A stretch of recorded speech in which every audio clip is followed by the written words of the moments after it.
História da Reforma Protestante na Alemanha.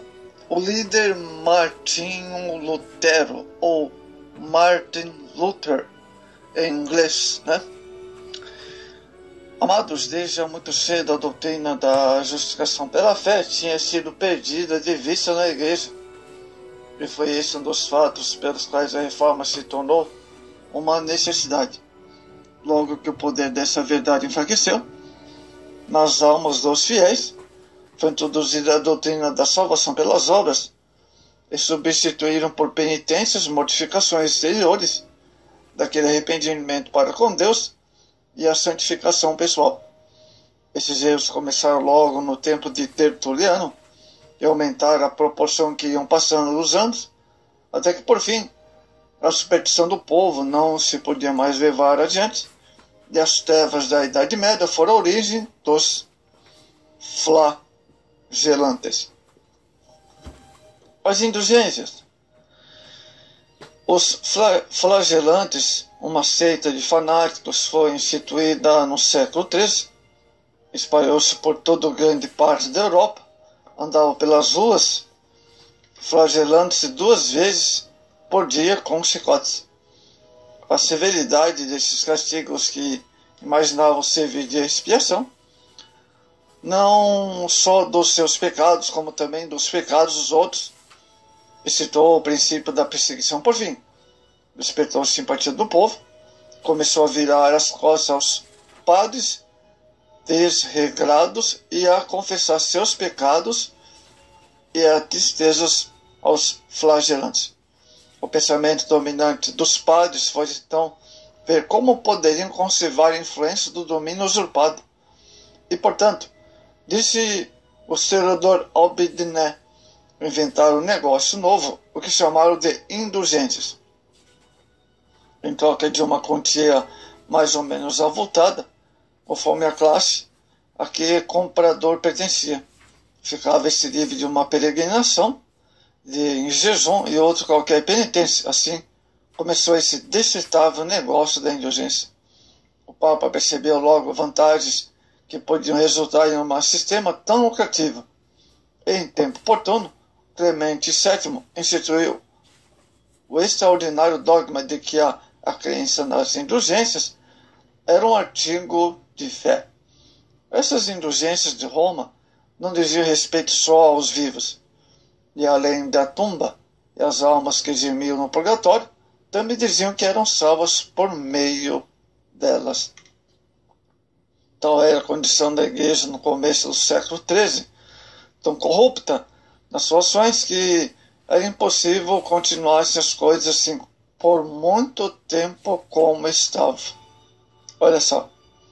Não obstante, Roma vangloriava-se e estava confiante, porque tinha muitos inimigos declarados que a incomodassem. Os hussitas tinham sido uns espalhados pela perseguição e outros atraídos de um novo para o grêmio da igreja. O testemunho dos cristãos valdenses tinha sido quase suprimido, mas ainda havia um sentimento de insatisfação nos corações dos homens de todas as classes, que nem o fumo do fogo dos mártires sacrificados por Roma podia apagar, nem a promessa enganosa dos padres aliviar os reis e fidalgos. Cidadãos camponeses, teólogos, homens letrados, políticos, soldados tinham todas suas razões da queixa, estavam moralmente preparados para a obra da reforma. A Europa tinha despertado ao longo do pesadelo da Idade Média. Estava agora olhando ainda com os olhos de sono, através do nevoeiro de uma longa superstição, à procura da luz.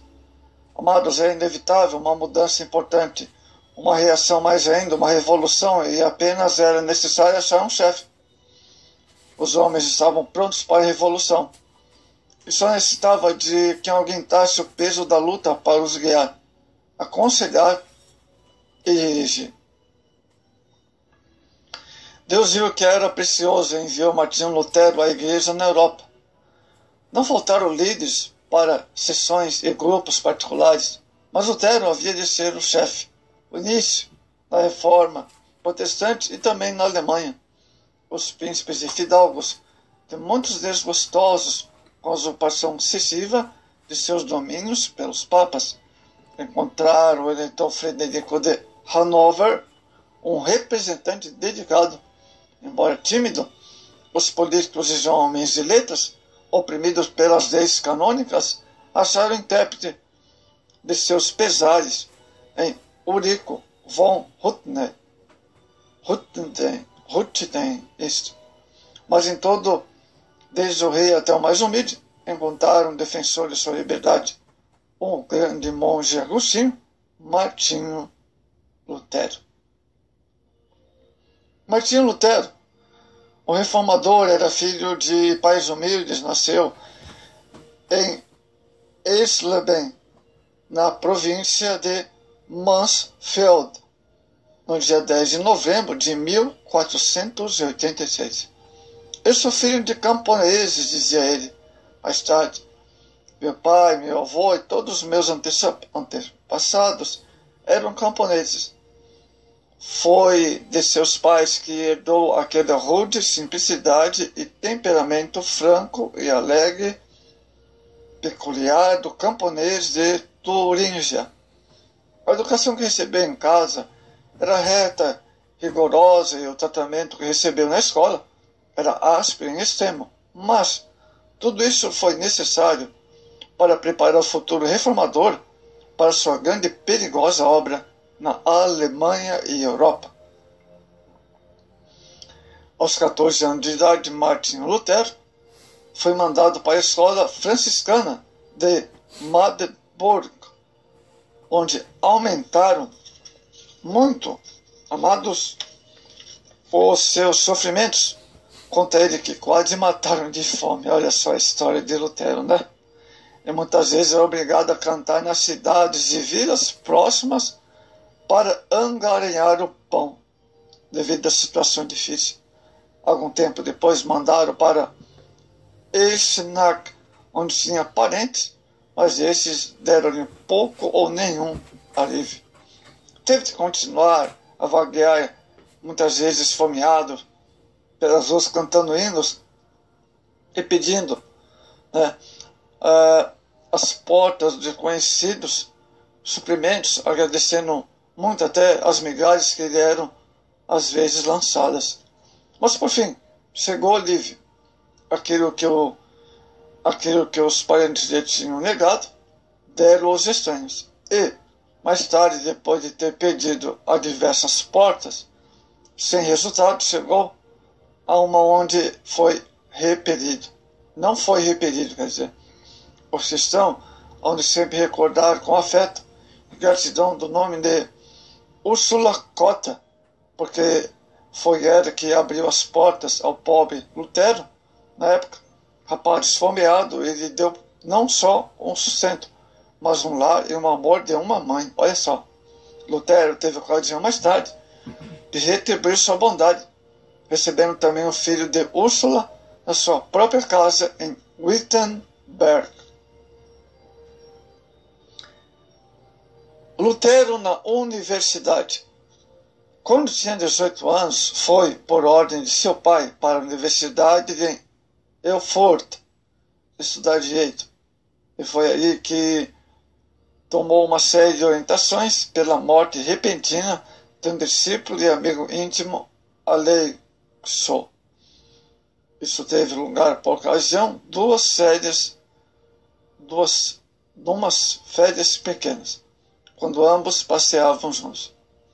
Ao passar por Turingen e Wald, foram surpreendidos por uma grande tempestade, e o leviano Aleixo foi atingido por uma faísca elétrica.